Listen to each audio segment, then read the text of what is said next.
এই তথ্যচিত্রটি ২০২৪-এর ৫ই আগস্ট ঢাকার যাত্রাবাড়ী পুলিশ স্টেশনের বাহিরে ব্যাপক গুলিবর্ষণের ঘটনার একটি ফরেনসিক বিশ্লেষণ।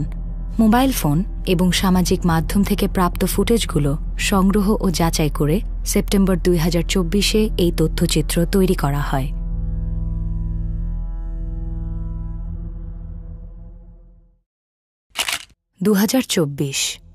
আগস্টের শুরুতে সমগ্র বাংলাদেশ উত্তাল হয়ে ওঠে এক দাবিতে, স্বৈরাচারী প্রধানমন্ত্রী শেখ হাসিনার পদত্যাগ। সরকারি চাকরিতে কোটা সংস্কার দাবিতে ছাত্রদের কয়েক সপ্তাহর আন্দোলন নৃশংসভাবে দমন করে পুলিশ, ঘটে শত শত প্রাণহানি। তা সত্ত্বেও ৫ই August long march to Dhaka কর্মসূচিতে অগণিত মানুষ প্রধানমন্ত্রীর বাসভবন ঘেরাও করতে মিছিল নিয়ে অগ্রসর হতে থাকে। তাদের প্রত্যাশা, অবশেষে হয়তো কাঙ্ক্ষিত পরিবর্তন আসছে। মেয়র হানি ফ্লাইওভার ঘেঁষে যাত্রাবাড়ী থানার পাশ দিয়েছিল এমনই এক মিছিলের যাত্রাপথ। দুপুর ২টার ঠিক আগে যাত্রাবাড়ী থানার উল্টো দিক থেকে মোবাইল ফোনে ধারণ করা এই ফুটেজে দেখা যায় দাঙ্গা সাজে সজ্জিত বিপুল সংখ্যক পুলিশ থানার বাইরে এসে বিক্ষোভকারীদের দিকে গুলি ছুটছে। এই ফুটেজটি যে আসল ও অবিকৃত তা মেটাডাটা পর্যালোচনা করে নিশ্চিত করেন প্রযুক্তি বিশেষজ্ঞরা। তথ্যচিত্রের স্পষ্টতা বাড়ানোর জন্য কিছু ক্লিপের গুণগত মান উন্নত করা ও বড় করে দেখানো হয়েছে। ক্লিপের প্রথম অংশে দেখা যাচ্ছে ৪ জন বিক্ষোভকারী মরিয়া হয়ে পালানোর চেষ্টা করছে। মাত্র কয়েক মিটার দূর থেকেই তাদের দিকে গুলি ছুটছে পুলিশ। ভিডিওটিতে তাদের পরিণতি দেখা যায়নি, কিন্তু আমরা আশেপাশের আতঙ্কিত চিৎকার শুনতে পাই। প্রায় সব গুলি স্ক্রিনের বাঁ থেকে ডান দিকে ছোড়া হচ্ছে বিক্ষোভকারীদের লক্ষ্য করে। আমরা এমন কোনো আলামত দেখতে পাই না যার ফলে এভাবে নির্বিচার গুলি করার প্রয়োজন হতে পারে। একাধিক পুলিশকে 12 গেজ পাম্প অ্যাকশন শটগান ব্যবহার করতে দেখা যাচ্ছে, যাতে প্রাণঘাতী বা মারাত্মক জখম করার মতো গুলি ব্যবহার করা যায়। গুলির ক্ষতচিহ্নের ছবি পরীক্ষা করে অস্ত্র বিশেষজ্ঞ সীসার পেলেট ভর্তি জীবননাশক কার্তুজ ব্যবহারের প্রমাণ পান। মিনিট খানেক পরেই কিছু পুলিশকে নিশানা করে গুলি ছুটতে দেখা যায়। সামনে হাঁটু গেড়ে বসা ২ জন পুলিশের অস্ত্রগুলো Chinese type 56 AK pattern rifle হিসেবে চিহ্নিত করেছেন অস্ত্র বিশেষজ্ঞ। ৩ মিনিট পর ৩টি জিপে এক কোম্পানি সেনা সদস্য এসে উপস্থিত হয়। সে সময় পুলিশ সদস্যরা থানার ভেতরে চলে যায়। এ সময় সেনা সদস্যরা তাদের অস্ত্র নিচু রেখে শান্তভাবে জনতার দিকে এগিয়ে যায়। এদিকে লক্ষ্য করেই পুলিশ গুলি ছুটছিল। এর ২ দিন আগে সেনাবাহিনী ঘোষণা করেছিল যে তারা জনগণের পাশে থাকবে। বেলা 2:05 সৈন্যরা বিক্ষুব্ধ জনতার ছোট একটি দলের সাথে শান্তভাবে কথা বলতে থাকে। অবশ্য ইতিমধ্যে কিছু বিক্ষোভকারী অন্তত 2টি গাড়িতে আগুন ধরিয়ে দিয়েছে। সেনাবাহিনী সবাইকে নিজের স্থানে থাকতে অনুরোধ করে। তবে 2 মিনিট পর সৈন্যরা সরে আসতে নিলে তাদের পিছু নেয় বিক্ষোভকারীরা, কিন্তু সৈন্যরা তাদের থামিয়ে দেয়। ইতিমধ্যে আরও জনতা মিছিল করে এসে জড়ো হতে থাকে। বেলা 2:20 নাগাদ প্রধানমন্ত্রীর বাসভবনগামী মিছিল থেকে অনেকেই থানার সামনে এসে জড়ো হয়ে যায়। সৈন্যদের ছোট একটি দল থানার প্রবেশপথ পাহারা দিচ্ছে। তখনও তারা চেষ্টা করছে জনতাকে শান্ত করতে। তাদের কেউ কেউ বিক্ষোভকারীদের পেছনে যেতে ইশারা করছে এবং তাদের পেছনে অবস্থানরত পুলিশকেও যার যার জায়গায় থাকতে বলছে বলে আপাত দৃষ্টিতে মনে হচ্ছে। 16 মিনিট পর সেখানে আরও মানুষ জড়ো হয়, কিন্তু সৈন্যরা নিজেদের অবস্থান ধরে রাখে। এ সময় বিক্ষোভকারীদেরকেও শান্ত থাকতে দেখা যায়। কিন্তু এরপর জ্বলন্ত গাড়িগুলো থেকে ক্যামেরা যখন অন্যদিকে সরছে, তখন হঠাৎ একটি বিস্ফোরণের শব্দ হয়। ক্লিপটি প্রায় সঙ্গে সঙ্গেই শেষ হয়ে যায়। তবে স্লো মোশনে দেখে বোঝা যায় যে বিস্ফোরণের ধাক্কায় বেশ দূর পর্যন্ত কেঁপে উঠেছিল। এই মোবাইল ফোন ভিডিওটি কয়েক মুহূর্ত আগের, সোশ্যাল মিডিয়া থেকে পাওয়া ভিডিওটি করা হয়েছিল যাত্রাবাড়ি থানার ভেতর থেকে। এই ভিডিওর মেটাডাটা পাওয়া যায়নি, তবে শনাক্তকরণ বিশেষজ্ঞরা বিভিন্ন পদ্ধতি যেমন ছায়া ও স্যাটেলাইটের ছবি বিশ্লেষণ করে সময় নির্ধারণ করেছেন।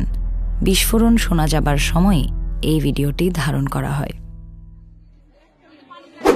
এই ভিডিওটিতে পুলিশের একটি দলকে দেখা যাচ্ছে পেছনে ঘুরে দাঁড়ানো। পুলিশ ও জনতার মাঝে তখনও দাঁড়িয়ে আছে এক সারি সৈনিক। এরপরই পুলিশদের মধ্য থেকে একজন কিছু একটা ছুঁড়ে মারে। একটি বিরতি, তারপর পরবর্তী সমস্ত ঘটনার সূত্রপাত এখান থেকেই। ঘটনাটি পরিষ্কারভাবে বোঝার জন্য এই ভিডিওটি আরেকটু খতিয়ে দেখতে হবে। ডান দিকে চিহ্নিত করে দেখানো পুলিশ সদস্য উদ্দেশ্যপূর্ণভাবে হেঁটে আসেন। তিনি সৈন্য ও বিক্ষোভকারীদের দিকে ফেরা দুই পুলিশের পেছনে দাঁড়ান। তাকে দেখে মনে হয় তিনি যেন কিছু একটার জন্য অপেক্ষা করছেন। তখনই পেছনে থাকা পুলিশ সদস্যরা এগিয়ে আসতে থাকে। একজন অফিসার তাদের সামনে আসার জন্য হাত দিয়ে ইশারা করতে থাকেন। সামনে অপেক্ষারত পুলিশ সদস্য প্রবেশমুখে পাহারারত সৈন্যদের উপর দিয়ে জনতার দিকে ছুঁড়ে মারেন সেই গ্রেনেড। অস্ত্র বিশেষজ্ঞ একে ডিলে ফিউজড স্টান বা ডিসওরিয়েন্টেশন গ্রেনেড হিসেবে শনাক্ত করেছেন। গ্রেনেডের ফিউজ থেকে সৃষ্ট ধোঁয়ার কুণ্ডলী দেখা যায়। এর 4 সেকেন্ড পরই দেখা যাবে গ্রেনেড বিস্ফোরণ। এর মধ্যেই আপাতদৃষ্টিতে নেতৃস্থানীয় সাদা পোশাকের এক ব্যক্তি হাত তুলে পুলিশকে অবস্থান ধরে রাখার নির্দেশ দেন। তারপরই গ্রেনেড বিস্ফোরণের সঙ্গে সঙ্গে জনতা ছত্রভঙ্গ হয়ে যায়। পুলিশ সামনে ধাওয়া করে, সাথে সাথেই গুলি ছুটতে শুরু করে তারা। 7 মিনিট পরের দৃশ্য, আমরা আবার থানার সামনের সড়কে ফিরে এসেছি। বিক্ষোভকারীরা কেউ পালাচ্ছে, কেউ বা ফ্লাইওভারের পিলারের নিচে আশ্রয় নিচ্ছে। এমন সময় গোলাগুলির মধ্যেই থানা থেকে দৌড়ে বেরিয়ে আসে দুজন। তাদের মধ্যে সাদা টুপি পরা সামনের জনের গায়ে শটগানের গুলি এসে আঘাত করে। তিনি জীবন বাঁচাতে বুকে হেঁটে দ্রুত দেয়ালের আড়ালে যান। থানার বাম পাশে দুজন ব্যক্তি মাটিতে পড়ে আছেন। তারা তখনও জীবিত, কিন্তু এরপরই গুলি এসে লাগে তাদের একজনের পায়ে। একটি গুলিতেই পায়ের পাতা সম্পূর্ণ বিচ্ছিন্ন হয়ে যায় বলে মনে হয়। 1 মিনিট পর আহতদের নিথর দেহ পাশ কাটিয়ে রাস্তায় নেমে আসে পুলিশ। ফ্লাইওভার পিলারের পেছনে আশ্রয় নেওয়া লোকদের দিকে গুলি ছুটতে থাকে তারা। রাস্তার আরেকটু দূরে অন্যরাও প্রাণ ভয়ে হামাগুড়ি দিয়ে দূরে সরে যেতে থাকে।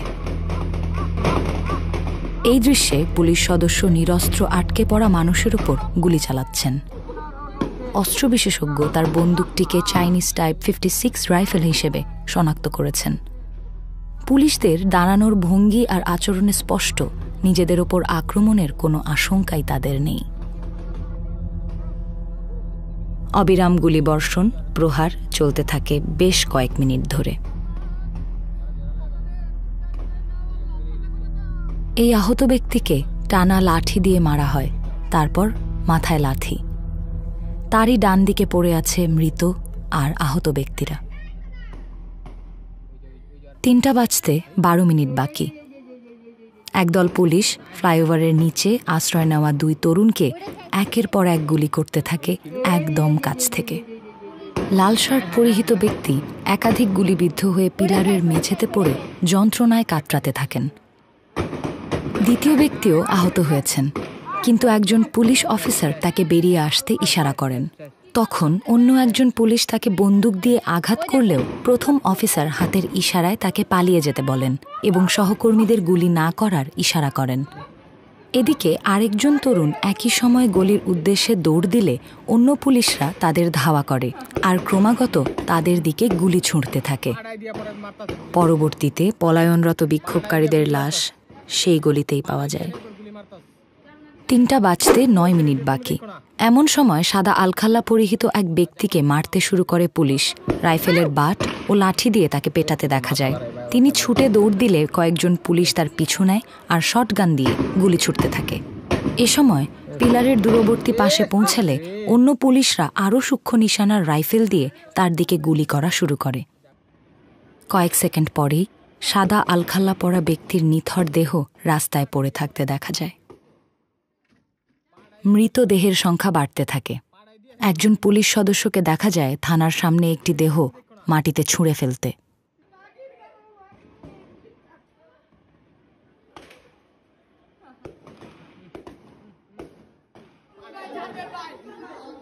গুলির তীব্রতা কমে আসলে বেঁচে যাওয়া ভীত সন্ত্রস্ত হতবিহবল ব্যক্তিরা একটি সরু গলিতে আহত ও মৃতদের সাহায্য করতে শুরু করে।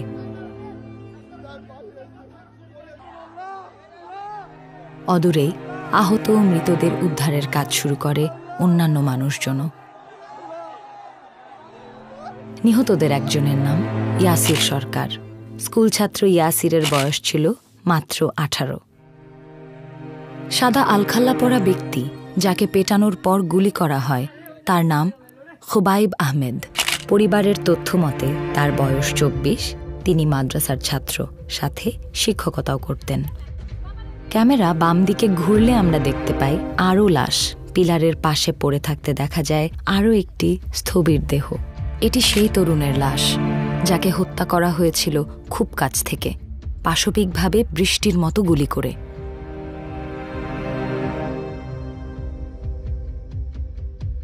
বোনের সাথে তোলা এই ছবিতে যাকে দেখা যাচ্ছে সেই তরুণের নাম মোহাম্মদ রিটন। গুলিবিদ্ধদের একজন তিনি। 3:10 রিটন এখানে যাকে লাল শার্ট পরিহিত হিসেবে শনাক্ত করেছে পরিবার, গুরুতর আহত অবস্থায় কাঁদতে কাঁদতে ফোন করেন তার দোকানের মালিক শানুকে। কলটি রেকর্ড করেন শানু।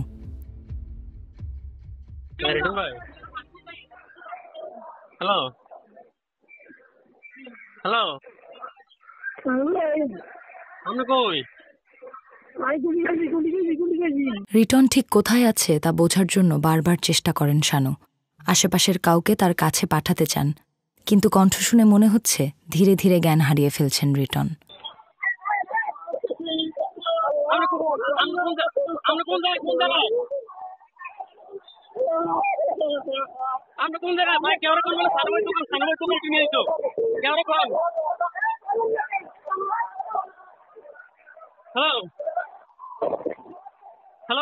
উপায়ন্তু না দেখে খুঁজতে বের হন শানু নিজেই। অন্যান্য মৃত আর আহতদের সাথে বহন করে একটি গলিতে নেওয়া হচ্ছিল এমন সময় তাকে খুঁজে পান।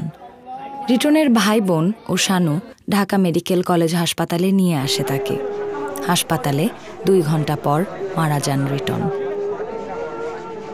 ওই দিন পুলিশের গুলিতে নিহত আরও অনেকের পাশে শায়িত ছিলেন রিটন। পরে পরিবার ও শানু মিলে তার লাশ বাড়িতে নিয়ে আসে। রিটনের অদূরেই পড়ে থাকা আরেক মৃত তরুণকে তার পরিবার শনাক্ত করেছে। তার নাম মিরাজ হোসেন। 29 বছর বয়সী মিরাজ আইটির কাজ করতেন। মাত্র ঘণ্টা 2 আগেই মিরাজ দাঁড়িয়েছিলেন অন্যান্য তরুণ বিক্ষোভকারীদের সাথে। এই তথ্যচিত্রের শুরুতে তাকে দেখেছি আমরা হাসিনার পদত্যাগের মিছিলে যোগ দেবার জন্য প্রস্তুত। সেদিন যাত্রাবাড়িতে তোলা এসব ভিডিও থেকে আমাদের হিসাব অনুযায়ী মৃত বা গুরুতর আহত ব্যক্তির সংখ্যা অন্তত 19 জন। তবে মোট হতাহতের সংখ্যা এখনও অজানা। ইয়াসির, খুবাইব, রিটন, মিরাজ আরও বহু প্রাণহানির কিছু সময় পরেই বাংলাদেশের সেনাপ্রধান ঘোষণা করেন শেখ হাসিনা দেশ ছেড়ে পালিয়েছেন। সেদিন সন্ধ্যা 7টায় ক্রুদ্ধ জনতা স্রোতের মতো যাত্রাবাড়ি থানায় ঢুকে পড়ে এবং ভবনটিতে আগুন ধরিয়ে দেয়। এ ঘটনায় বেশ কয়েকজন পুলিশ কর্মকর্তা নিহত হন।